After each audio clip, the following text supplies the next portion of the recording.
Hello everyone, welcome to my YouTube channel study time study education. This is Deepti Yadav. तो guys चलिए शुरू करते हैं नंबर सिस्टम की सुपर क्लास. देखिए सुपर क्लास ही बोलेंगे बिकॉज मुझे नहीं लगता कि नंबर सिस्टम YouTube पे कोई इतने अच्छे से इतना क्वालिटी कंटेंट देके और इतने अच्छे से कोई समझाता है. सारी की सारी बस क्वेश्चन कराते हैं और इतना अच्छे से कॉन्सेप्ट बाई कॉन्सेप्ट कोई नहीं समझाता है. इसीलिए हमारी क्लास नंबर सिस्टम की सुपर क्लास है. तो आज नंबर सिस्टम की क्लास 4th है. जिसने लास्ट 3 क्लासेस ना देखी हो तो पहले जाके उनको देखे, देन आज की क्लास कंटिन्यू करे. और देखिए कॉन्सेप्ट ज़्यादा होने की वजह से मैंने पीडीएफ फॉर्म में लिया है. ये मत सोचिएगा कि मतलब ऐसे पीडीएफ फॉर्म में ले लेती हैं. तो मैंने कॉन्सेप्ट ज़्यादा है तो आपको अच्छे से क्लियर हो जाएगा अगर पीडीएफ फॉर्म में होगा. ओके तो चलिए तो फिर आज का सेशन हम लोग स्टार्ट करते हैं.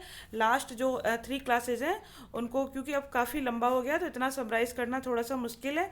तो आप लोग देख लीजिएगा उन क्लासेस को और देन आज की क्लास फिर कंटिन्यू कीजिएगा. ओके चलिए देखते हैं फिर आज का सेशन हम लोगों ने क्या लिया है. देखिए लास्ट हम लोग सीख चुके थे कि ऑड नंबर ऑफ फैक्टर कैसे निकालते हैं, इवन नंबर ऑफ फैक्टर कैसे निकालते हैं, टोटल नंबर ऑफ फैक्टर कैसे निकालते हैं, ठीक है, सम ऑफ फैक्टर कैसे निकालते हैं. ये सारी चीज़ें हम लोग मतलब पहले सीख चुके थे. मैंने सारी चीज़ें मैंने आपको एक एक कॉन्सेप्ट वाइज भी बताई थी और देन मैंने आपको उनका डायरेक्ट फार्मूला भी बताया था, को शॉर्टकट भी बताया था. सारी चीज़ें मैंने आपको अच्छे से क्लियर की हैं. ठीक है तो उसी पे बेसिस कुछ क्वेश्चन भी हैं, कुछ अलग से कॉन्सेप्ट भी हैं और कुछ क्वेश्चन भी मैंने आज आगे लिए हैं. ठीक है तो चलिए देखते हैं. क्योंकि ऐसा होता है ना कि जितने जितने कॉन्सेप्ट आपके क्लियर होते जा रहे हैं मैं उन्हीं पे बेस्ड कुछ क्वेश्चन लेती चली जा रही हूँ, जिससे आपको थोड़ा सा क्लैरिफाई हो जाए कि आपने कितना सीखा, कैसा सीखा, कितना आपको समझ में आया. ठीक है चलिए ठीक है. तो फिर आज का क्वेश्चन हम लोग देखते हैं हमने क्या लिया है. फर्स्ट क्वेश्चन देखिए यहाँ पे अभी ये तो कॉन्सेप्ट है बट क्वेश्चन आगे बताएंगे आपको. Number of factors 2160 which are multiple of 18. यानी कि आपको 2160 के ऐसे मल्टीपल बताने हैं, ऐसे गुणक बताने हैं जो 18 के गुणनखंड हों. ठीक है ऐसे 2160 के ऐसे गुणनखंड बताने हैं जो 18 के मल्टीपल हों. क्लियर समझ में आया. मतलब कि ऐसे क्या बताने हैं, गुणनखंड बताने हैं जो 18 के मल्टीपल हों. तो चलिए देखते हैं कैसे हम निकालते हैं. सबसे पहले 2160. देखिए 2160 मैं इसलिए लेती हूँ, मैं लास्ट क्लास में भी लिया था क्योंकि ये नंबर ऐसा हो गया है कि अब आप लोग को थोड़ा सा समझ में आने लगा होगा. तो इस एग्जाम्पल में रखे मैं सारा ले लेती हूँ, देन आपको अभी आगे क्वेश्चंस कराऊंगी तो बहुत सारे नंबर्स आएंगे, परेशान मत होइएगा. ठीक है चलिए तो देखिए सबसे पहले तो हम क्या करते हैं 2160 को हमने प्राइम फैक्टर में ब्रेक कर लिया. ठीक है देन फिर हमने क्या किया कि हमें किसके मल्टीपल चाहिए, हमें 18 के चाहिए. ठीक है तो सबसे फिर हमने 18 को ब्रेक किया. ठीक है 18 को ब्रेक कैसे कर सकते हैं, 2 × 9. ठीक है फिर 2 को हम लिख सकते हैं 2 और 9 को लिख सकते हैं 3 की पावर 2. लिख सकते हैं ना आराम से, कोई दिक्कत नहीं है ना. देन क्या करते हैं जितने भी आपने जो 2160 को जब आपने प्राइम फैक्टर में ब्रेक किया था जो भी आया था उसमें से ये जो 18 को ब्रेक किया है इसको निकाल देंगे. मतलब यानी कि इसको माइनस कर देंगे, माइनस नहीं करेंगे मतलब इसको बाहर ले लेंगे. ठीक है तो चलिए देखते हैं. तो देखिए ये है आपका, ये आपने किस फॉर्म में ब्रेक किया था, 2 की पावर 4, 3 की पावर 3 एंड 5 की पावर 1 में आपने ब्रेक किया था किसको, 2160 को. ठीक है तो वहाँ से हमने ये 18 जो हमने ब्रेक किया था 18, क्योंकि यहाँ देखिए 3 तरह का 9 दूनी 18 हो गया ना. तो ये 18 हमने बाहर ले लिया. तो अंदर अब क्या बचेगा, यहाँ 2 की पावर 4 था तो यहाँ कितना बचा, 2 की पावर 3 बचा है ना. और यहाँ 2 की पावर, एक सेकेंड, यहाँ 2 की पावर 3 था तो 2 की पावर 3 की पावर 2 बाहर आ गया तो कितना बचा, 3 की पावर 1 बाहर आ गया. और यहाँ 5 की पावर, यहाँ 5 से कोई लेना देना नहीं रहा है तो 5 की पावर 1 था तो यहाँ 5 की पावर 1 रह गया.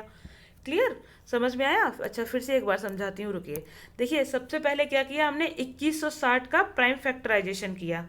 क्लियर उसके बाद 18 का प्राइम फैक्टराइजेशन किया.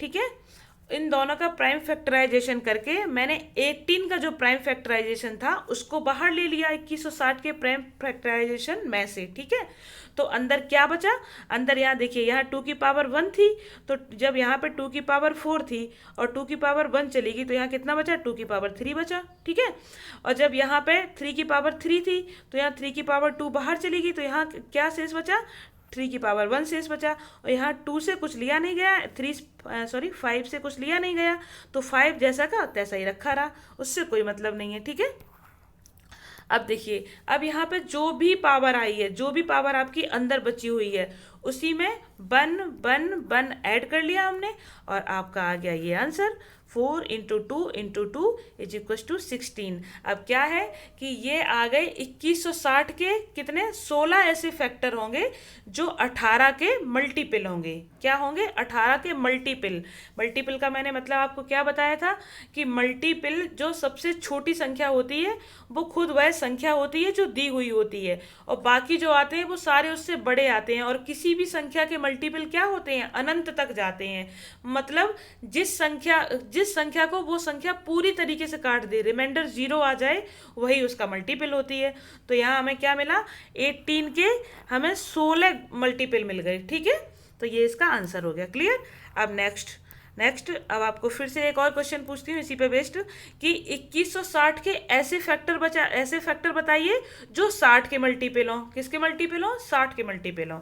तो देखिए, अब हमने सबसे पहले क्या किया? वही चीज़ की जो ऊपर किया था। सबसे पहले 2160 का प्राइम फैक्टराइजेशन किया, देन हमने 60 का प्राइम फैक्टराइजेशन किया। ठीक है, दोनों का प्राइम फैक्टराइजेशन किया, तो इसका तो वही था। 60 का क्या आ गया? 60 को हम कैसे लिख सकते हैं? 4 इंटू 15। ठीक है, फिर 4 को हम लिख सकते हैं 2 की पावर 2, और 15 को लिख सकते हैं 3 की पावर 1 और 5 की पावर 1। ठीक है, देखिए यहाँ पे जो PDF में मैं लैंग्वेज लेती हूँ वो एकदम से रीजनल लैंग्वेज लेती हूँ जो आपको एकदम से समझ में आ जाए। ये मैं उतनी क्रिटिकल लैंग्वेज भी नहीं लेती हूँ, जैसे बुक्स वगैरह में जो रहती हैं तो वो चीज़ आप तक नहीं पहुँच पाती, आप उनको पहली बार समझने में थोड़ा सा आप मुश्किल फील करते हैं वहाँ पर कि आपको नहीं समझ में आता है। इसलिए मैं बिल्कुल ऐसी लैंग्वेज लेती हूँ जो रीजनेबल हो, थोड़ा सा समझ में आए आपको। ठीक है, चलिए अब देखते हैं। अब देखिए, सब फिर हमने क्या किया? 2 की पावर 4 यानी कि जो 2160 का प्राइम फैक्टराइजेशन था उसमें से जो 60 का प्राइम फैक्टराइजेशन था उसको बाहर निकाला। ठीक है, इस तरीके से मैंने जैसे ये लिखा हुआ है ना, 2 की पावर 2, 3 की पावर 1, 5 की पावर 1 हमने बाहर निकाल लिया। किससे? इससे। तो जब 2 की पावर 4 था यहाँ पे और 2 की पावर 2 बाहर आ गया तो अंदर क्या बचा? 2 की पावर 2 बाहर आ गया, अंदर बचा। ठीक है, उसके बाद यहाँ पे 3 की पावर 3 था, तो 3 की पावर 1 जब बाहर आ गया तो अंदर कितना बचा? 3 की पावर 2 बचा। ठीक है, फिर उसके बाद एक सेकेंड रुकिएगा।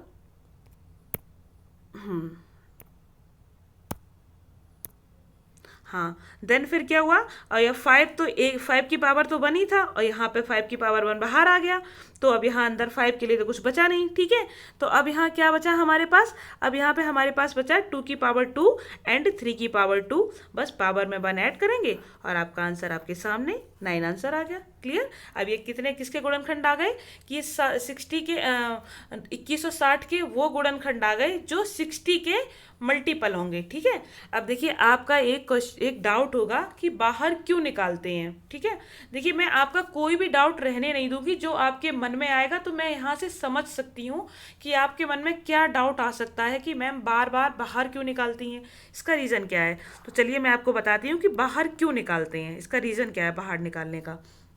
देखिए, सबसे पहले क्या किया हमने? ऐसा किया कि 2160 के ऐसे फैक्टर बाहर निकालने हैं जो कि 60 के मल्टीपल हों। ठीक है, तो सबसे पहले हमने क्या किया? 2160 का प्राइम फैक्टराइजेशन किया, देन 60 का प्राइम फैक्टराइजेशन किया। ठीक है, फिर क्या किया? वही चीज़ हमने किया जो करते हैं कि बाहर निकाला उसको। 2160 के प्राइम फैक्टराइजेशन से हमने ये 60 का प्राइम फैक्टराइजेशन बाहर निकाला। ठीक है, जब बाहर हमने निकाल लिया तो अंदर क्या बचा? 2 की पावर 2 एंड 3 की पावर 2 बाहर अंदर बचा। ठीक है, तो जब 2 की पावर 2 और 3 की पावर 2 अंदर बचा तो उसको हम कैसे लिख सकते हैं?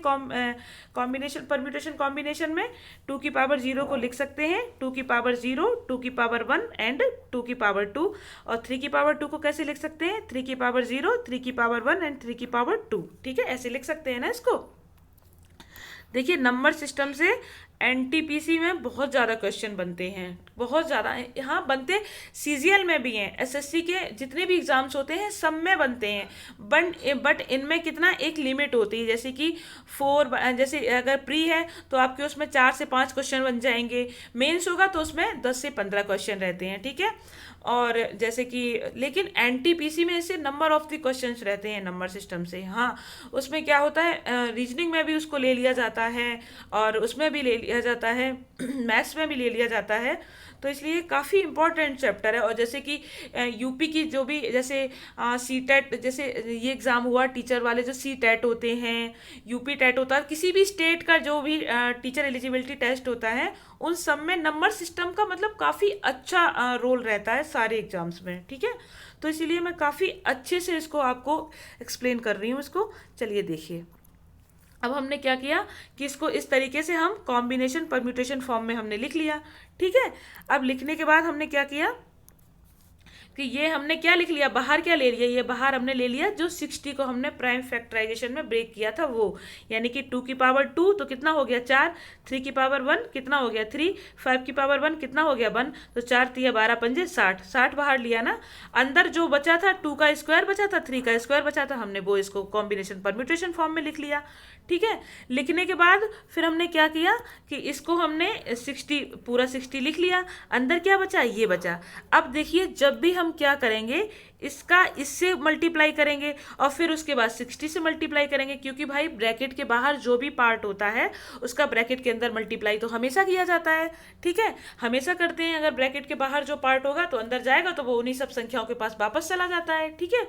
तो ये 60 का मल्टीप्लाई करेंगे, तो देखिए कैसे, जैसे कि हमने सबसे पहले 2 का मल्टीप्लाई किया 2 की पावर 0 का मल्टीप्लाई किया 3 की पावर 0 में, तो यहाँ पे हमने जब मल्टीप्लाई किया तो क्या आ गया 1 इंटू 1, और यहाँ पे 1 आ गया, तो 60 का मल्टीप्लाई करेंगे तो यहाँ पे क्या आ जाएगा 1 इंटू 60 इज इक्वल टू 60, आ गया ना 60।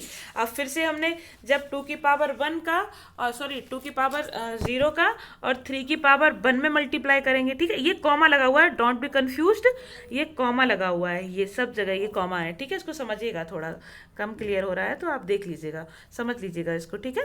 चलिए अब देखिए, ये 2 की पावर 0 और 3 की पावर 1 लिखा हुआ है, ठीक है। ये 2 की पावर 0 और 3 की पावर 1, तो 2 की पावर 0 तो 1 हो जाएगा और 3 की पावर 1 क्या हो जाएगा 3 हो जाएगा, तो यहाँ मल्टीप्लाई होकर क्या आ जाएगा 3 आ जाएगा। फिर हमने फिर से 60 को मल्टीप्लाई किया तो क्या आ गया 180 आ गया, ठीक है। इसी तरीके से फिर 2 की पावर 0 3 की पावर 2 लिया, क्योंकि अब यहाँ पे क्या आ गया 3 की पावर 2 का टर्न आ गया, तो यहाँ पे 2 की पावर 0 3 की पावर 2 में हमने किया मल्टीप्लाई, तो 2 की पावर 0 तो 1 हो गया और 3 की पावर 2 क्या हो गया 9 हो गया, तो 9 इंटू 60 इजिकल्स टू क्या हो जाएगा 540, ठीक है, 540 हो जाएगा। देखिए हमने आपको उस दिन भी ये चीज़ बताई थी कि जब भी हम लोग परम्यूटेशन कॉम्बिनेशन फॉर्म में ब्रेक करते हैं तो सबसे पहले इस 2 की पावर 0 का इन तीनों में मल्टीप्लाई होता है, फिर 2 की पावर 1 का इन तीनों में मल्टीप्लाई होता है, फिर 2 की पावर 2 का इन तीनों में मल्टीप्लाई होता है, ठीक है, इस तरीके से होता है, ठीक है। तो चलिए अब फिर हमने क्या किया, फिर से इसको हमने लिखा, अब 2 की पावर 0 का रोल खत्म, क्योंकि 3 की पावर 2 तक हो गया था, अब 2 की पावर 1 का रोल आ गया, 2 की पावर 1 एंड 3 की पावर 0। अब 2 की पावर 1 का सबसे पहले किसमें मल्टीप्लाई होगा 3 की पावर 0 में मल्टीप्लाई होगा, तो 2 की पावर 1 एंड 3 की पावर 0, तो क्या आ जाएगा 2 तो 2 ही रहेगा और 3 की पावर 0 क्या हो जाएगा 1 हो जाएगा, तो 2 इंटू 60 क्या हो जाएगा 120 आ गया, ठीक है।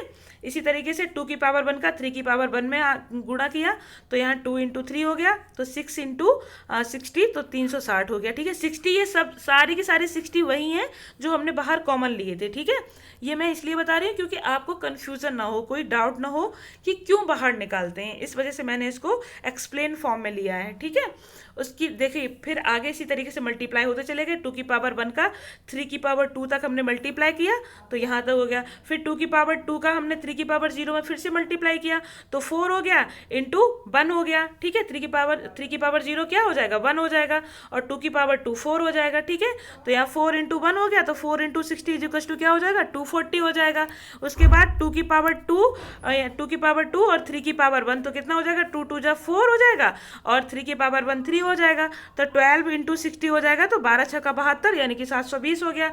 उसके बाद 2 की पावर 2 और 3 की 2 की पावर 2 और 3 की पावर 2, तो कितना हो गया 4 हो गया, यहाँ पे 2 दूनी 4 और यहाँ पे 3 तरह का 9 यानी कि 9 हो गया। ठीक है, तब दोनों का मल्टीप्लाई किया तो क्या हो गया 60 आ गया, 36 आ गया, और फिर से हमने 60 में मल्टीप्लाई किया तो कितना आ गया 2160 आ गया। ठीक है, क्या आ गया 2160। तो क्या हो, these all are multiple of 60। ये सारे के सारे आप देख पाएंगे कि सारे के सारे 60 के मल्टीपल हैं। देखिए ये क्या है 60 तो है, ये 60 का मल्टीपल 180 भी होता है, 540 भी होता है, 120 भी होता है, 360 भी होता है। ये जितने भी हैं इनको आप 60 से आप काटेंगे ऊपर से लेके नीचे तक, तो रिमाइंडर क्या आएगा 0 आएगा। तो ये क्या हो गए, ये 60 के मल्टीपल हो गए। ठीक है, 60 के गुणक हो गए। ठीक है, तो देखिए हमने सारे के सारे, देखिए सारे 60 से सारे के सारे डिवाइड हो जाएंगे ऊपर से लेके नीचे तक। तो ये आपको क्या समझ में आया कि हम बाहर क्यों निकालते हैं? उसका रीजन ये है कि अंदर जो भी शेष रहेगा वो 60 से मल्टीप्लाई होने के बाद वो 60 का मल्टीपल बन जाएगा, यानी कि 60 का गुणक बन जाएगा, इसलिए हम बाहर निकालते हैं। ये रीजन रहता है बाहर निकालने का। आई होप आपको ये अच्छे से समझ में आया होगा। क्लियर? चलिए अब हम आपको एक चीज और समझाते हैं। अगर हाँ अभी तो इसका वो पड़ा हुआ है, नहीं अब इसका यहीं तक है। अब चलिए हम बताना है हमें आपको how many factors of 2160 which are perfect square, यानी कि 2160 के ऐसे कितने गुणनखंड होंगे जो परफेक्ट स्क्वायर होंगे। अब देखिए ये थोड़ा सा जैसे कि हमने आपको क्या ले लिया, जैसे कि हमने 12 ले लिया। ठीक है, अब इसके हमने गुणनखंड किए, तो पहला गुणनखंड इसका क्या होता है 1 होता है, फिर 2 होता है, फिर 3 होता है, फिर 4 होता है, देन 6 होता है, फिर उसके बाद 12 आ जाता है। तो अगर हम कहें आपसे कि 12 के ऐसे गुणनखंड बताइए कि जो पूर्ण मतलब क्या कहेंगे पूर्ण वर्ग हों, यानी कि परफेक्ट स्क्वायर हों, तो इसमें सिर्फ एक गुणनखंड आपको दिख रहा होगा जो परफेक्ट स्क्वायर है। वो कौन सा है? वो है 4। ये क्या है? परफेक्ट स्क्वायर है। इसके अलावा 12 का बन और है, सॉरी बन तो परफेक्ट स्क्वायर और परफेक्ट क्यूब दोनों ही होता है, तो यहाँ पे बन और है। बन और 4 के अलावा यहाँ कोई भी गुणनखंड आपको 12 का ऐसा नहीं दिख रहा होगा जो परफेक्ट स्क्वायर है। ठीक है, तो यहाँ पे कौन सा हुआ? बन हुआ। और अब ये तो संख्या छोटी थी 12 का, तो आपने समझ लिया, बट जब हम इतनी 2160 है, इतनी बड़ी संख्या है, तो इसमें थोड़ा सा निकालना थोड़ा सा मुश्किल होगा। ठीक है, तो इसको हम बताएंगे किस तरीके से निकालते हैं। ठीक है, पहले आपको पूरे अच्छे से एक्सप्लेन करूंगी, देन उसके बाद उसकी शॉर्ट ट्रिक्स बताऊंगी। ठीक है, तो देखिए अब ये मत सोचिएगा कि शॉर्ट ट्रिक्स बता ही देंगी तो इसको एक्सप्लेन फॉर्म में देखने का क्या मतलब है। ठीक है, वो मैं इसलिए बता रही हूँ क्योंकि शॉर्ट ट्रिक क्यों आप एग्जाम में उस टाइम पे जल्दी से कर पाएं, बट जो ये एक्सप्लेन फॉर्म बताती हूँ वो इसलिए बताती हूँ कि आपको पूरा अच्छे से माइंड में सेट हो जाए, आपको समझ में आ जाए हमेशा के लिए, आप कभी इसको भूल ना पाए। ठीक है, चलिए अब देखते हैं। देखिए सबसे पहला फंडा कि परफेक्ट स्क्वायर का मतलब होता है पावर इवन, यानी कि अगर परफेक्ट स्क्वायर है दैट मीन्स कि पावर इवन है। ठीक है, पावर इवन होगी तभी वो परफेक्ट स्क्वायर होगा। जैसे कि हमने एग्जांपल लिया है 2 की पावर 6, तो 6 क्या है? इवन नंबर है। ठीक है, तो यहाँ पे हमने जब 2 इंटू 2 इंटू 2 इस तरीके से 6 बार लिखा तो यहाँ पे क्या आया 64। तो ये किसका स्क्वायर होता है? ये 8 का स्क्वायर होता है। तो देखिए आ गया ना स्क्वायर। इसी तरीके से अगर हमने 3 की पावर 4 लिखा, 4 भी क्या होता है? 4 भी इवन नंबर होता है, तो यहाँ क्या आ गया 81 आ गया। इसी तरीके से हमने 5 की पावर 4 लिखा तो यहाँ पे क्या आ गया 625 आ गया। ये किसकी पावर होती है? 25 की पावर होती है। यानी कि कभी भी आप हमेशा, ये यूनिवर्सल ट्रूथ है कि जब भी आपको किसी भी नंबर की पावर इवन दिखे तो समझ लेना कि जब आप उसको एक्सप्लेन करके उसको मल्टीप्लाई करके लिखेंगे तो वो किसी ना किसी संख्या का स्क्वायर होगा। ठीक है, चलिए अब देखते हैं आगे। अगर पावर इवन है दैट मीन्स वो संख्या परफेक्ट स्क्वायर है, या पी का मतलब है परफेक्ट। क्लियर? परफेक्ट स्क्वायर है। चलिए अब देखते हैं। अब सबसे पहले वही कर्म करते हैं जो अभी तक हमने किया है कि 2160 का हम क्या करते हैं? प्राइम फैक्टराइजेशन करते हैं। ठीक है, और उसके बाद फिर हमने क्या किया? प्राइम फैक्टराइजेशन करने के बाद हमने उसको परम्यूटेशन कॉम्बिनेशन फॉर्म में उसको ब्रेक कर लिया। ये देखिए ब्रेक किया हुआ है। ठीक है, इसके बाद फिर क्या करेंगे, ब्रेक करने के बाद फिर हमने इसको लिख लेंगे 2 की पावर 0, 2 की पावर 1, 2 की पावर 2, 2 की पावर 3, इस तरीके से हमने ये सारे के सारे लिख लिए। फिर जो जो टर्म नॉट इवन है, यानी कि जो इवन नहीं है, जो पावर आपको दिख रही है कि ये इवन नहीं है, उनको हम क्या कर देंगे, यहाँ से इरेज कर देंगे, हटा देंगे उनको। जैसे 2 की पावर 1, तो यहाँ 1 क्या है, 1 पावर क्या है, 1 ऑड पावर है, 1 इवन नहीं होता है, 1 ऑड होता है, ठीक है। तो इसको हम क्या करेंगे, हटा देंगे। 3 यहाँ पे लिखा हुआ है, तो 3 क्या होता है, ऑड नंबर होता है, तो यहाँ पे हटा देंगे, ठीक है। अब ये मत सोचिएगा कि 2 की पावर 3 को अगर हम लोग खोलेंगे तो 8 आ जाएगा, तो 8 तो इवन नंबर और इवन हो जाएगा, तो फिर क्यों कट कर रहे हैं। नहीं, यहाँ पावर से मतलब है, यहाँ मैंने कहा ना, यहाँ पावर से मतलब है कि पावर का जो भी नंबर होगा, अगर वो इवन नंबर होगा तो वो रहेगा, अगर वो ऑड नंबर होगा तो वो नहीं रहेगा, ठीक है। अब यहाँ क्या हो गया, तो 1 है तो 1 भी कट गया, 2 की पावर 3 है यानी कि 3 ऑड है तो ये भी कट गया, 3 की पावर 1 है तो इसलिए ये भी कट जाएगा, 3 की पावर 3 है तो ये भी कट जाएगा, 5 की पावर 1 है ये भी कट जाएगा। ये मैंने नॉट इवन यहाँ मेंशन किया हुआ है आप लोग को क्लियर करने के लिए। ये चीज़ इसलिए कट गई है मैंने क्योंकि ये इवन नहीं थे, यानी कि ये पावर थी वो इवन नहीं थी, ठीक है। पावर पे फोकस करिएगा, क्लियर। चलिए अब देखते हैं, देखिए ये मैंने एक बार फिर से अच्छे से लिख दिया है कि perfect square means power should be even. Perfect square का मतलब है कि पावर इवन होगी, क्लियर। चलिए अब देखते हैं, अब इसके बाद क्या हुआ कि मीन्स आपको ऑड पावर वाले टर्म हटाने पड़ेंगे। आपने हटा दिए, 2 की पावर 1 था उसको हटा दिया, 2 की पावर 3 था वो टर्म हटा दिया, तो जितने भी ऑड पावर वाले टर्म होंगे वो हमें हटाने पड़ेंगे। हटाने के बाद क्या बचा, 2 की पावर 0, 2 की पावर 2, 2 की पावर 4, 3 की पावर 0, 3 की पावर 2 एंड 5 की पावर 0। अब देखिए 0 यहाँ पे क्यों लिया, क्योंकि किसी भी संख्या की पावर 0 का मीन्स क्या होता है, वो होल वैल्यू क्या हो जाती है, 1 हो जाती है। और 1 क्या है, 1 परफेक्ट स्क्वायर भी होता है और परफेक्ट क्यूब भी होता है, ओके। इसीलिए हम किसी भी संख्या की पावर 0 को इसमें ऐड करते हैं, ठीक है। अब देखो, अब हमने फिर से मल्टीप्लाई किया कि 2 की पावर 0 का हमने किस में मल्टीप्लाई किया, 3 की पावर 0 में किया और 5 की पावर 0 में किया। अब यहाँ पे 3 टर्म्स है तो इस तरीके से लेंगे, तो यहाँ लिया, यहाँ तीनों 1 1 1 हो गया तो 1 आ गया, ठीक है। उसके बाद हमने 2 की पावर 0 का 3 की पावर 2 में मल्टीप्लाई किया और 5 के पास कुछ और है नहीं है तो इसका 5 की पावर 0 बार बार लिया जाएगा, ठीक है। तो ये क्या हो जाएगा, यहाँ पे 1 × 9 × 1, तो ये क्या हो जाएगा, 9 हो जाएगा। देखिए 1 भी एक स्क्वायर है, 9 भी एक स्क्वायर है, देखते जाइएगा, ठीक है। नेक्स्ट 2 की पावर 2 लेंगे, फिर हम 3 की पावर 0 लेंगे, क्योंकि अब देखिए ऊपर एक साथ दिखा देती हूँ।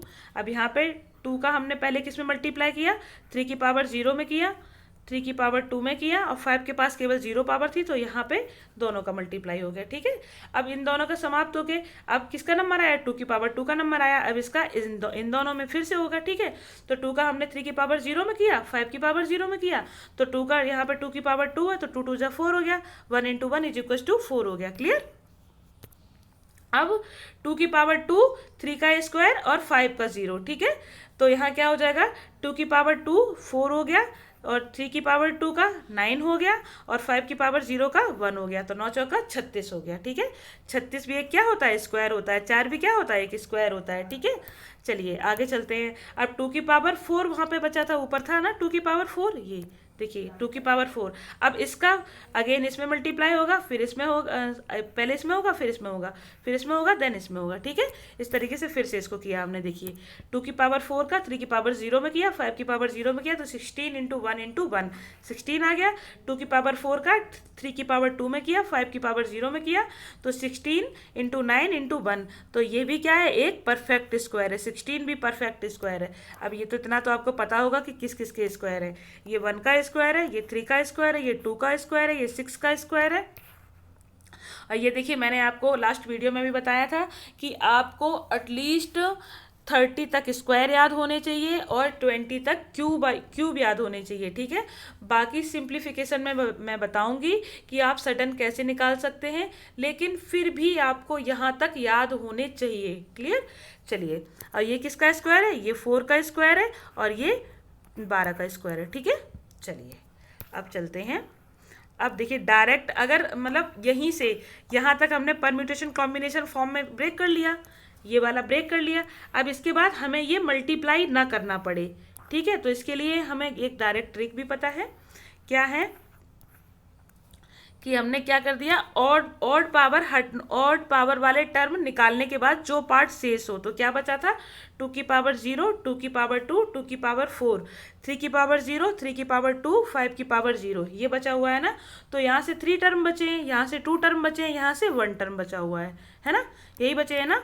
तो कितना हमने डायरेक्ट इनका गुणा कर दिया, 3 इंटू 2 इंटू 1, इन तीनों तो क्या आ गए, 6 परफेक्ट स्क्वायर आ गए, यानी कि 2160 के परफेक्ट 6 ऐसे नंबर होंगे जो परफेक्ट स्क्वायर होंगे। क्लियर, जैसे कि यहाँ देख काउंट कर लीजिए आप, 1 2 3 4 5 6 ऐसे नंबर आ गए जो परफेक्ट स्क्वायर होंगे। और ये कौन है, ये 2160 के सारे मल्टीपल हैं, सारे के सारे गुणनखंड हैं जो क्या है, परफेक्ट स्क्वायर है। ठीक है, इसके बाद एक और डायरेक्ट फॉर्मूला जो आपको इसमें भी नहीं ब्रेक करना पड़ेगा, परम्यूटेशन कॉम्बिनेशन फॉर्म में भी ब्रेक नहीं करना पड़ेगा, बस डायरेक्ट आपको निकाल देना है केवल प्राइम फैक्टराइजेशन करके। ठीक है, तो सबसे पहले आपने क्या किया, 2160 का प्राइम फैक्टराइजेशन किया, 2 की पावर 4, 3 की पावर 3 एंड 5 की पावर 1 में आपने क्या कर दिया, प्राइम फैक्टराइजेशन कर दिया। ठीक है, उसके बाद पावर को 2 से डिवाइड करेंगे जिससे ऑड वाला पार्ट कट जाएगा। पावर को किससे डिवाइड कर देंगे, इसको 4 को, 3 को और 1 को किससे डिवाइड कर देंगे, 2 से डिवाइड कर देंगे। ठीक है, तो जिससे ऑड वाला जो पार्ट होगा वो अपने आप कट हो जाएगा। ये बिल्कुल डायरेक्ट है। ठीक है, इसमें आपको परम्यूटेशन कॉम्बिनेशन फॉर्म में भी चेंज नहीं करना है, इसमें डायरेक्ट बस फैक्टराइजेशन प्राइम फैक्टराइजेशन करना है और बस वहीं से आपका आ जाएगा। ठीक है, उसके बाद फिर क्या किया आपने कि जैसे 4, सबसे पहली पावर क्या थी, सबसे पहली पावर थी आपकी 4। ठीक है, तो आपने 4 को 2 से भाग दिया। ठीक है, फिर आपकी पावर थी 3, ये पावर नहीं है, पावर कौन सी होती है, पावर ये है। ठीक है, 3, तो ठीक है, तो ये पावर 3 थी, इसको 2 से भाग दिया तो क्या आ गया, 1.5 आ गया। और फिर पावर आपकी थी कितनी थी, 1 थी। ठीक है, तो 1 को 2 से भाग दिया तो क्या आ गया, 0.5 आ गया। अब एक चीज़, हमेशा जो भी पावर का हम लोग जो डिवाइड करते हैं, डिवाइड करने के बाद जो भी क्वोशिएंट बचता है, जो भी भागफल आता है आपका, उसका जो इंटीजर पार्ट है हमेशा वो पार्ट लेते हैं। ठीक है, तो इसमें तो खैर कोई है ही नहीं है पॉइंट वाला, इसमें है तो इसमें केवल इंटीजर पार्ट 1 ही लेंगे। इसमें 0.5 है तो इसमें केवल इंटीजर पार्ट 0 ही लेंगे। ठीक है, 0.5 से कोई लेना देना नहीं है। मैं अभी आपको आगे बताऊंगी कि नंबर्स और डिजिट क्या होते हैं, मतलब अभी फोर्थ या फिर इसके बाद 4th या 5th वीडियो आएगा जिसमें आपको बताऊंगी मैं कि नंबर्स क्या होते हैं और डिजिट क्या होते हैं, दोनों को अलग अलग उनका डेफिनेशन बताऊंगी उनकी। फिर आप जैसे बड़ी बड़ी पावर लिखी होती है, जैसे 46 की पावर 28 लिख दिया, अब इसको हम तुम्हें बताएंगे कि ये किस चीज़ से कट हो, किस चीज़ से, कौन सी संख्या से आप इसको काट सकते हैं। जैसे कि हमने लिख दिया 85 की पावर 496, अब इसको हम किस संख्या से काट सकते हैं ये मैं अभी आपको आगे बताऊंगी। ठीक है, तो इसीलिए यहाँ पे बस इतना ही समझ लीजिएगा कि इसका केवल इंटीजर पार्ट ही यहाँ पे हम लोग लेंगे। ठीक है, ये इंटीजर तो मैं आपको पढ़ा चुकी हूँ, इंटीजर का मतलब पूर्णांक, यानी कि जो अपने आप में जो संख्याएं पूर्णांक हों, उन पॉइंट से उनका कोई लेना देना नहीं है, तो उस पार्ट को हम यहाँ पे लेते हैं। ठीक है, अब चलिए, अब देखिए ये वही लिखा हुआ है कि नाउ 2 से डिवाइड करने के बाद जो क्वोशिएंट यानी कि जो भागफल आएगा उसका इंटीजर पार्ट लेकर उसमें 1 ऐड कर देंगे। ठीक है, तो जैसे यहाँ पे सबसे पहले क्या आया हुआ था, यहाँ पे 2 आया हुआ था, तो 2 में 1 ऐड कर दिया। यहाँ 1 आया हुआ था, यहाँ 1 में ऐड कर दिया। यहाँ 0 आया था तो यहाँ 0 में 1 ऐड कर दिया। ठीक है, उसके बाद फिर हमने क्या लिखा, 3 इंटू 2 इंटू 1। ठीक है, ये 3 हो गया, ये 2 हो गया, ये 1 हो गया, तो 3 दूनी 6 यानी कि 6 परफेक्ट स्क्वायर आ गई। अब आपको मुझे लगता है कि अच्छे से समझ में आया होगा, बिकॉज मुझे 3 टाइप्स पता थे तो मैंने तीनों टाइप्स आपको अच्छे से क्लियर कर दिए। अगर आप लोग अपनी तरफ से थोड़े से और प्रयास करेंगे तो मे बी और भी अच्छा आपका हो जाएगा। अब जैसे ये देखने के बाद आप बहुत सारी एग्जाम्पल्स लीजिएगा, फिर इनके ऊपर प्रैक्टिस कीजिएगा तो आपका बहुत अच्छे से क्लियर हो जाएगा। ठीक है, चलिए अब नेक्स्ट हम आपको बताते हैं कि किसी भी संख्या के परफेक्ट क्यूब कैसे निकालते हैं। ठीक है, यानी कि 2160 के ऐसे कितने फैक्टर होंगे जो परफेक्ट क्यूब होंगे। ठीक है, अब आपको हमें ये बताना है कि जैसे अगर हम कोई संख्या ले लें, जैसे कि हमने ले लिया 16 ले लिया, ठीक है। तो 16 को हमने किया प्राइम उसमें तोड़ा, हमने फैक्टर किया इसके, तो इसका पहला तो 1 हो जाएगा, दूसरा 2 हो जाएगा, फिर 4 हो जाएगा, फिर 8 हो जाएगा, फिर 16 खुद हो जाएगा, ठीक है। तो इसमें अगर हम आपसे कहें कि 16 के वो मल्टीपल वो फैक्टर बताइए, वो गुणनखंड बताइए जो किससे जो कैसे हो, परफेक्ट क्यूब हो। तो एक तो 1 हो जाएगा आपका, जो perfect square and perfect cube दोनों ही होता है, और दूसरा 8 हो जाएगा, ये किसका क्यूब होता है, 2 का क्यूब होता है ये। इसके अलावा कोई भी नंबर ऐसा नहीं होगा यहाँ पे जो 16 का फैक्टर भी हो और वो क्यूब परफेक्ट क्यूब भी हो, कोई भी नंबर नहीं होगा, ठीक है। तो यहाँ पे ये छोटा था तो आपने समझ लिया, बट जब इस तरीके से इतना बड़ा नंबर होगा तो आप कैसे निकालेंगे उस चीज़ को मैं आपको बता रही हूँ, ठीक है। चलिए, अब यहाँ पे वही चीज़ हमने की कि 2160 के हमने क्या किए, प्राइम फैक्टराइजेशन किया है। प्राइम फैक्टराइजेशन में इसको ब्रेक कर लिया, तो 2 की पावर 4 और 3 की पावर 3 और 5 की पावर 1, ये इसमें आ गया, ठीक है।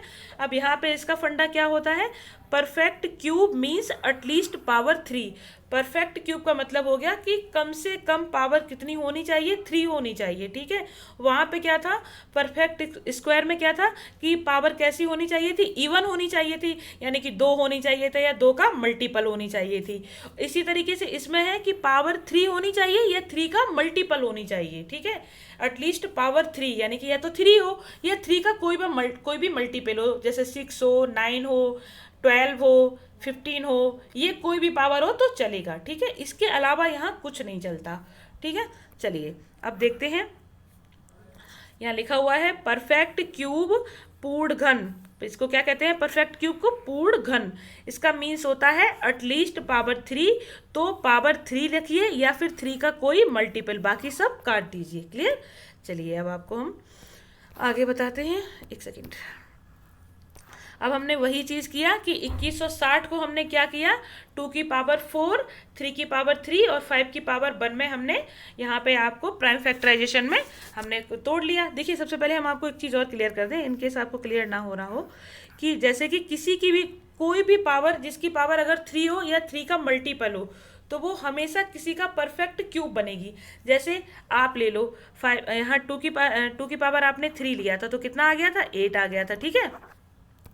अब उसके बाद आप लीजिए 3 की पावर 3, तो वो तो 27 हो ही जाएगा, ये तो 3 का ही स्क्वायर होता है। जैसे हमने आपका ले लिया किसका लें, 5 की पावर हमने 6 ले लिया, 5 की पावर क्या ले लिया, 6। ये ज़्यादा लंबा हो जाएगा थोड़ा सा, हम लेते हैं 2 की पावर 6 लेते हैं, ये क्या है, 3 का मल्टीपल भी है और आराम से समझ में भी आ जाएगा, ठीक है। तो इसको जब हम लिखेंगे 2 into 2 into 2 into 2 into 2 into 2, तो क्या हो जाएगा, 2 दूनी 4 दूनी 8 दूनी 16 दूनी 32 दूनी 64, यहाँ क्या आ जाएगा, 64 हो जाएगा। अब 64 किसका क्यूब होता है, 64 होता है आपका 4 का क्यूब। समझ में आया।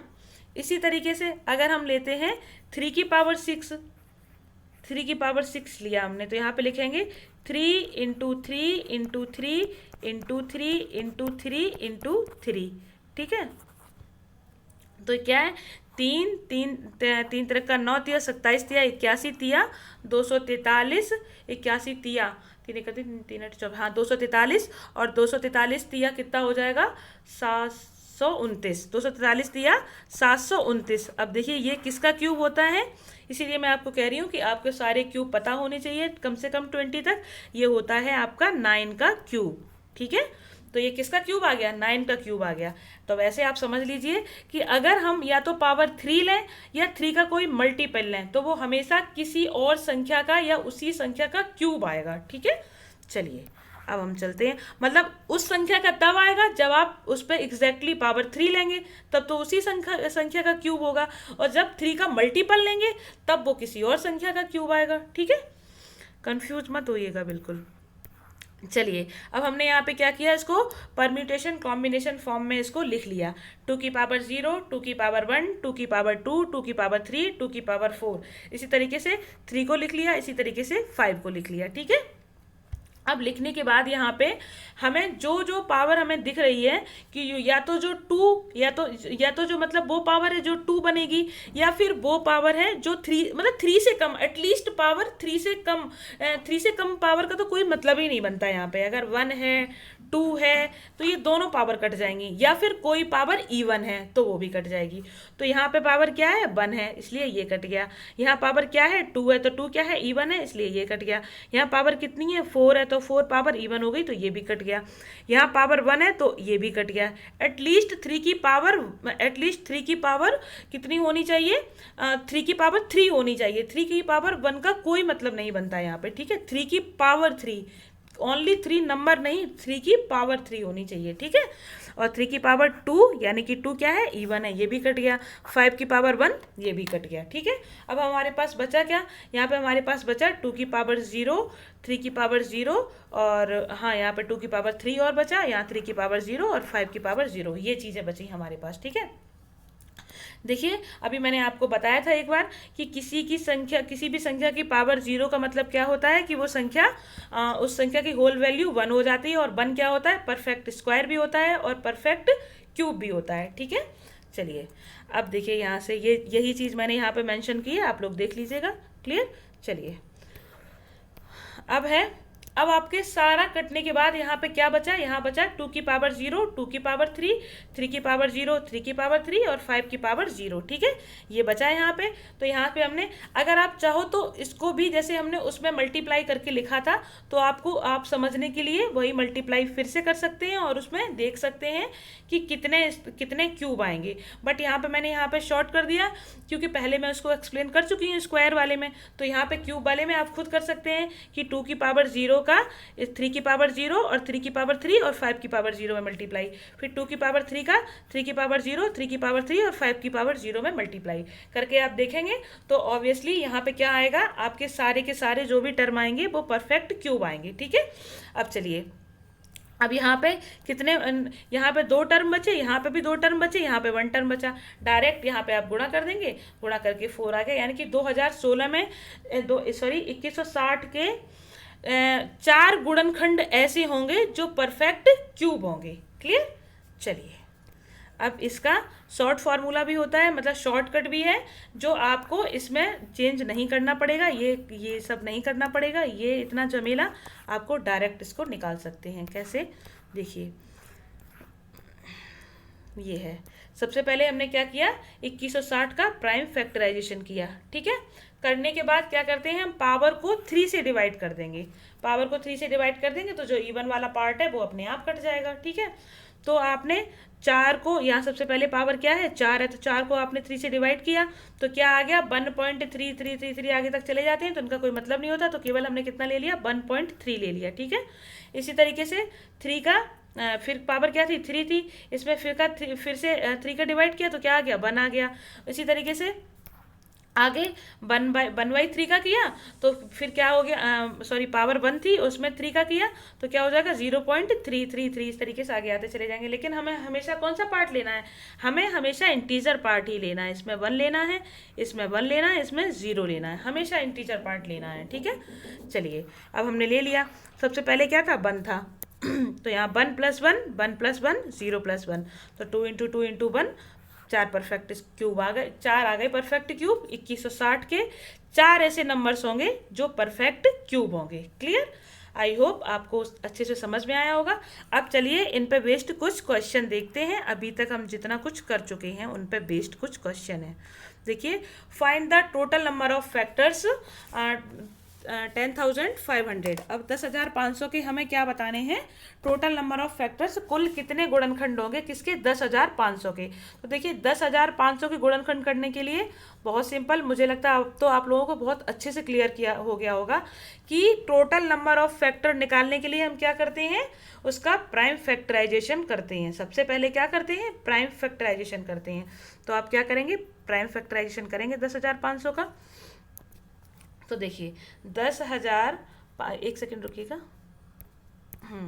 10,500 का आप प्राइम फैक्टराइजेशन करेंगे तो इसको सबसे पहले किस में तोड़ेंगे, 105 इंटू 100, ठीक है। क्योंकि इसका जब मल्टीप्लाई करेंगे तो फिर से 10,500 हो जाएगा हमारे पास, ठीक है। अब इसको 105 को हम क्या लिख सकते हैं, इसको हम लिख सकते हैं 3 × 5 × 7, 3 पंजे 15 सत्ते 105, ठीक है। इसको 100 को हम लिख सकते हैं 10 का स्क्वायर लिख सकते हैं ना। उसके बाद फिर क्या हो जाएगा, 3 का ये 3 × 5 × 7 और 10 के स्क्वायर को हम लिख सकते हैं 2 का स्क्वायर × 5 का स्क्वायर, ठीक है। क्योंकि 10 को हमने ब्रेक कर लिया 2 × 5 में, तो यहाँ पे क्या हो जाएगा, एक सेकेंड रुकिएगा, ये थोड़ा सा 2 सही से नहीं बन पाया, तो यहाँ पे स्क्वायर लिख लेंगे, ठीक है। यहाँ तक हमने लिख लिया, यहाँ तक आपको समझ में आया। उसके बाद फिर हम क्या करेंगे, यहाँ अब आपके पास क्या आ गया, 2 की पावर कितनी आ गई, 2 आ गई, तो यहाँ लिख लेंगे 2 की पावर 2, ठीक है। उसके बाद फिर यहाँ पे क्या आ गया, 3 की पावर 1 आ गई, तो 3 की पावर 1 लिख लेंगे, ठीक है। उसके बाद फिर आपके पास क्या बचा, आपके पास बचा 5 की पावर कितना 2 ये है और 5 की पावर 1 ये है, तो 5 की पावर 3 हो जाएगा, ठीक है। और 7 की पावर तो 1 ही बचा है आपके पास, क्या है 7 की पावर 1 बचा है। अब हमने आपको यहाँ पे क्या बताया था, देखिए इसको एक बार याद कीजिएगा, मैं फिर से इसको ऊपर से लिख देती हूँ। क्या क्या बचा था वहाँ पे आपका, 2 की पावर 2 और 3 की पावर 1 और 5 की पावर 3 एंड 7 की पावर 1, ये वहाँ पे आपका बचा हुआ था। तो हम क्या करते हैं, यहाँ पे पावर में 1 ऐड कर देते हैं, 2 में 1 ऐड कर देंगे, 1 में 1 ऐड कर देंगे, 3 में और 1 में, तो 2 + 1 1 + 1 एंड 3 + 1 और 1 + 1, ये जो पावर आई इनमें हमने 1 सब सारे के अंदर 1 ऐड कर दिया, ठीक है। तो यहाँ पे क्या हो गया, ये हो गया 3, ये हो गया 2 और ये हो गया 4 और ये हो गया 2, ठीक है। तो क्या हो जाएगा, 3 दूनी 6 चौका 24 दूनी 48, तो 10,500 के कितने गुणनखंड आ गए, टोटल गुणनखंड इसके कितने होंगे, 48 गुणनखंड होंगे, क्लियर। अब एक और चीज़ में यहाँ पे अगर आपसे पूछ लूँ, ये क्वेश्चन में नहीं दिया है, तो यहाँ पे आपका राइट ऑप्शन कौन सा होगा, option B is the right answer, 48 आपका आंसर आ जाएगा, ठीक है। चलिए अब एक और चीज़ मैं पूछूँ यहीं से आपसे कि 10,500 के ऐसे कितने फैक्टर होंगे जो इवन होंगे, ठीक है। तो इवन फैक्टर मैंने आपको क्या बताया था इवन फैक्टर के बारे में, कि इवन फैक्टर यानी कि वो क्या होगा, 2 का मल्टीपल। इवन फैक्टर का मतलब क्या होता है, 2 का मल्टीपल। तो हम क्या करेंगे, सबसे पहले इसको हमने 10,500 का प्राइम फैक्टराइजेशन किया, तो क्या हो गया था, प्राइम फैक्टराइजेशन ब्रेक करने के बाद 2 की पावर 2 × 3 की पावर 1 और 5 की पावर 3 × 7 की पावर 1। तो प्राइम फैक्टराइजेशन में ब्रेक करने के लिए हमने आपको क्या बताया था कि 2 बाहर कॉमन ले लेंगे, कम से कम एक 2 बाहर कॉमन ले लेंगे, जिससे कि अंदर जो भी संख्याएं बचेंगी, अंदर जो भी बचेगा वो 2 का मल्टीपल हो जाएगा, ठीक है। इसीलिए हम एक 2 को बाहर ले लेंगे, तो 2 हमने यहाँ पे बाहर कॉमन ले लिया, ठीक है। तो अंदर यहाँ पे क्या बचेगा, अब यहाँ पे 1 बाहर चला गया, तो अंदर यहाँ पे कितना बचा, 1 बचा, ठीक है। 2 की पावर 1 बचा, तो 2 की पावर 1 × 3 की पावर 1 × 5 की पावर 3 × 7 की पावर 1, ये अंदर बचा ना।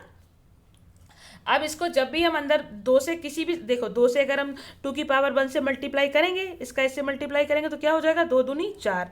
अगर हम 2 का मल्टीप्लाई 3 की पावर 1 से करेंगे तो क्या हो जाएगा, 3 दूनी 6, 2 का मल्टीपल है 6 का कि नहीं है, ठीक है। उसके बाद 5 के क्यूब में 2 का मल्टीप्लाई करेंगे तो 5 × 5 = 25, 5 × 125 दूनी 250, तो ये 250 2 का मल्टीपल हो गया कि नहीं हो गया।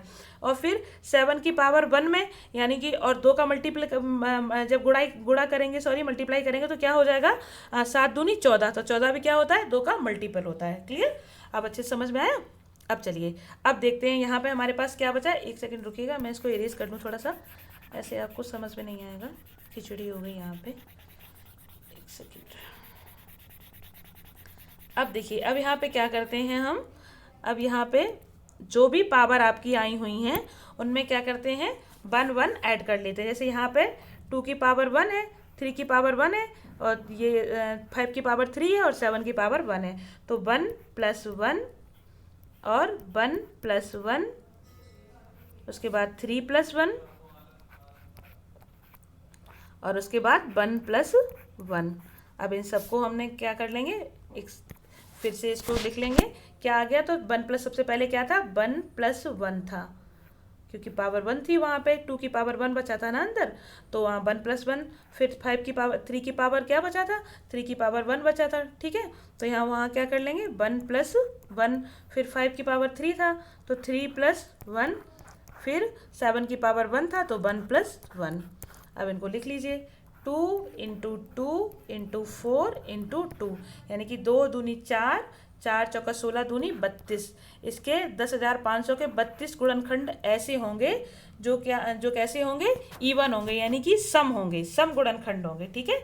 अब इसी तरीके से मैं आपसे पूछूं कि 10,500 के ऐसे गुणनखंड बताइए जो ऑड होंगे, यानी कि 10,500 के ऑड फैक्टर बताइए, विषम गुणनखंड बताइए। तो वो कैसे, वो भी मैंने आपको बताया था। देखिए, मैं एक ही क्वेश्चन से इसलिए आपको बता रही हूँ जिससे कि एक चीज़ से आपकी सारी चीज़ें क्लियर हो जाएं, आप पीछे वाला थोड़ा सा रिवाइज कर सकें, ठीक है। तो ऑड फैक्टर का मतलब मैंने आपको क्या बताया था, ऑड फैक्टर का मतलब मैंने आपको बताया तो वहाँ पे कोई भी 2 नहीं होगा, ठीक है। मैंने बताया था आपको कि वहाँ पे कोई भी 2 नहीं होना चाहिए। तो यहाँ पे 10,500 को हमने किस में ब्रेक किया था, 2 की पावर 2 × 3 की पावर 1 × 5 की पावर 3 × 7 की पावर 1, ठीक है। अब इसमें हम क्या करेंगे, इस वाले 2 को क्या करेंगे, उड़ा देंगे, क्योंकि यहाँ पे 2 से कोई लेना देना है ही नहीं, पूरे 2 की कहानी ख़त्म। अब यहाँ हमारे पास क्या बचा, हमारे पास बचे ये तीनों, यानी कि 3 की पावर 1 × 5 की पावर 3 × 7 की पावर 1, ठीक है। अब क्या करेंगे, जो ये पावर बची है बस इन्हीं को हम इन्हीं में 1 ऐड करके डायरेक्ट मल्टीप्लाई कर देंगे। अब यहाँ पे पावर कितनी बची है, 3 की पावर 1 बची है तो 1+1, और 5 की पावर 3 बची है तो 3+1, और 7 की पावर 1 है तो 1+1। अब क्या हो जाएगा, 2 × 4 × 2, 2 चौका 8 दूनी 16। अब 16 यहाँ पे कैसे गुणनखंड आ गए इसके, जो ऑड होंगे। अब देखिए टोटल गुणनखंड आपके कितने आए थे, 48 आए थे, उसमें से आपके इवन कितने आए थे, 32 आए थे, तो ऑड कितने बचे, अब 16 बचे, ठीक है। अब भाई गुणनखंड होंगे तो कुछ इवन होंगे कुछ ऑड होंगे, तो उनमें से 12 कैसे थे, 32 कैसे थे, 32 थे इवन, और 16 कैसे हो गए, ऑड हो गए, दोनों का जोड़ मिला के 48 भी हो गया। यहाँ पे आपको समझ में भी आ गया होगा, ठीक है। चलिए अब नेक्स्ट क्वेश्चन करते हैं। नेक्स्ट क्वेश्चन है आपका, 360 के कुल कितने विषम गुणनखंड हैं, कैसे, ऑड फैक्टर पूछ लिया ना अभी जो मैंने आपको समझाया। Find the total number of odd factor of 360, ठीक है। अब देखते हैं, यहाँ पर निकालते हैं, वही चीज़ फिर से करते हैं, 360 का प्राइम फैक्टराइजेशन करते हैं। तो 360 का प्राइम फैक्टराइजेशन करेंगे तो 6 का स्क्वायर × 10 में ब्रेक हो जाएगा, ठीक है। उसके बाद 6 के स्क्वायर को हम लिख सकते हैं 2 का स्क्वायर × 3 का स्क्वायर और × 2 × 10 10 नहीं × 5 हो जाएगा, एक सेकेंड, × 5, ठीक है। अब यहाँ पे क्या हो गया, यहाँ पे 2 की पावर 1 है, यहाँ पे 2 की पावर 2 है, यहाँ 2 की पावर 1 है, तो पावर दोनों में क्या हो गई, यहाँ पे सबसे पहले यहाँ पे क्या करेंगे हम, जो पावर ये 2 है, यानी कि विषम फैक्टर के लिए, ऑड फैक्टर के लिए कोई भी पावर कोई भी 2 नहीं होना चाहिए, तो यहाँ 2 को हम क्या कर देंगे, हटा देंगे, ठीक है। अब यहाँ पे क्या बचा हमारे, ये भी 2 हट जाएंगे, मतलब अगर हम यहाँ पे लिखते तो यहाँ लिखते 2 की पावर 3 × 3 की पावर 2 × 5 की पावर 1, इसको ऐसे लिखते। 360 को पहले हमें प्राइम फैक्टराइजेशन में चेंज करना है, ठीक है।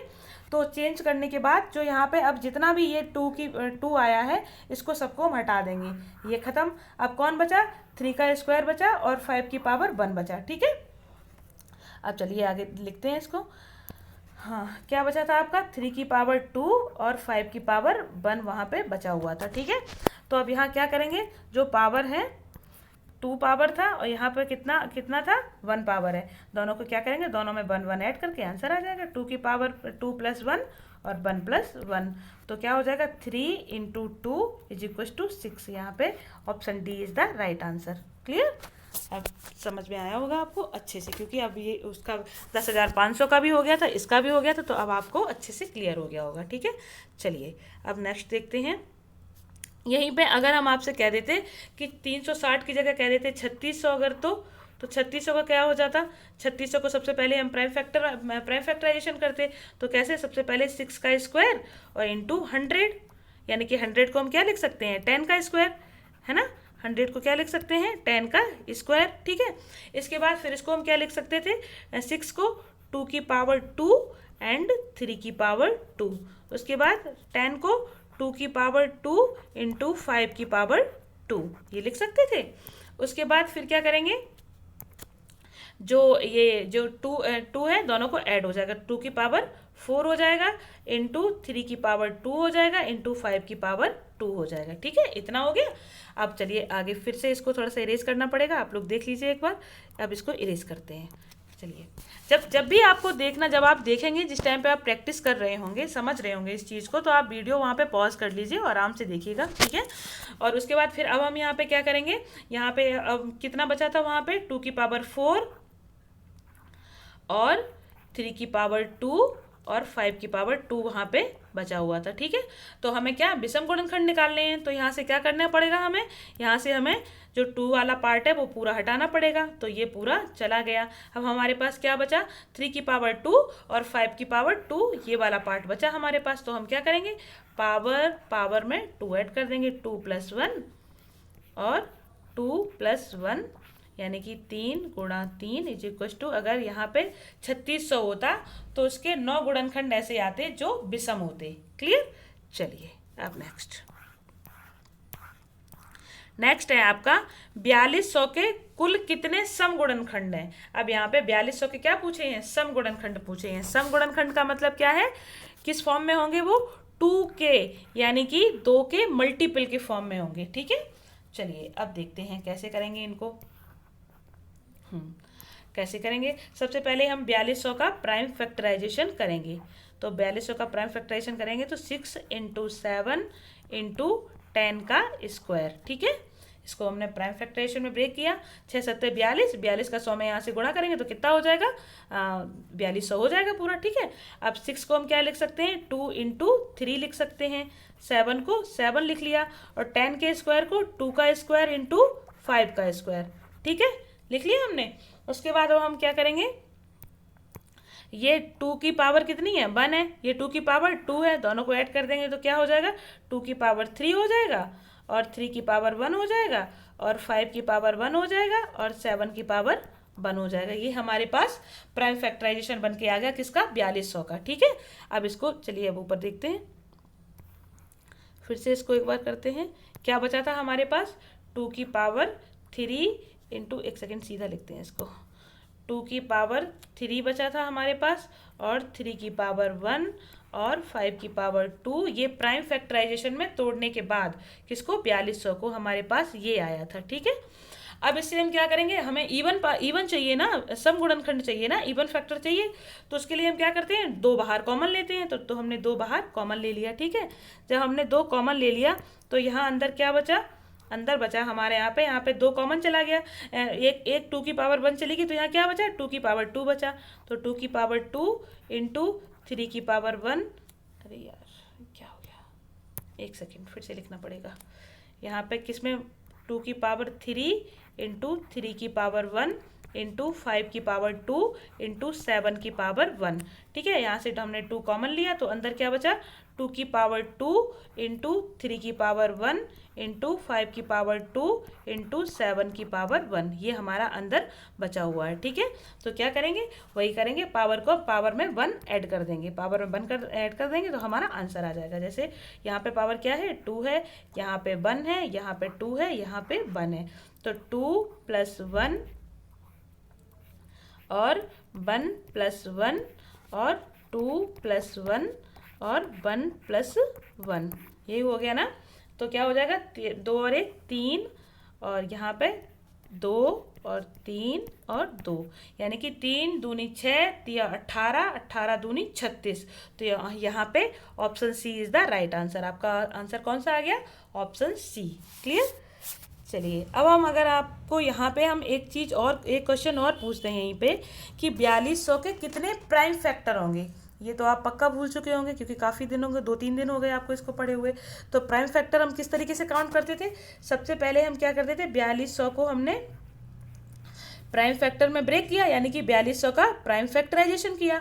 तो आफ्टर प्राइम फैक्टराइजेशन क्या आया था इसका, 2 की पावर 3 इंटू 3 की पावर 1 इंटू 5 की पावर 2 इंटू 7 की पावर 1, ये आया था इसको प्राइम फैक्टराइजेशन में चेंज करने के बाद। ठीक है, तो क्या कर देंगे इसमें हम डायरेक्ट, जब प्राइम फैक्टर निकालने के लिए हम क्या करते थे, डायरेक्ट पावर ऐड कर देते थे। 3 1 2 1 ऐड कर दो डायरेक्ट, तो 3 + 1 + 2 + 1, यानी कि 3 और 1 4, 2 6 और 1 7, इसके कैसे आ जाएंगे, इसके प्राइम फैक्टर आ जाएंगे। 4200 के 7 फैक्टर कैसे होंगे, जो प्राइम होंगे, जिनके केवल 2 गुणनखंड होंगे।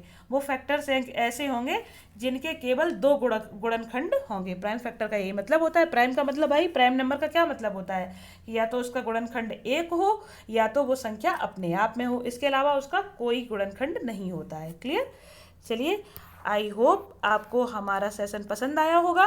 This is the end of the analysis. Thank you so much guys. अगर पसंद आया हो तो प्लीज़ लाइक एंड शेयर कीजिएगा, और चैनल पर नए हो तो प्लीज़ सब्सक्राइब कीजिएगा।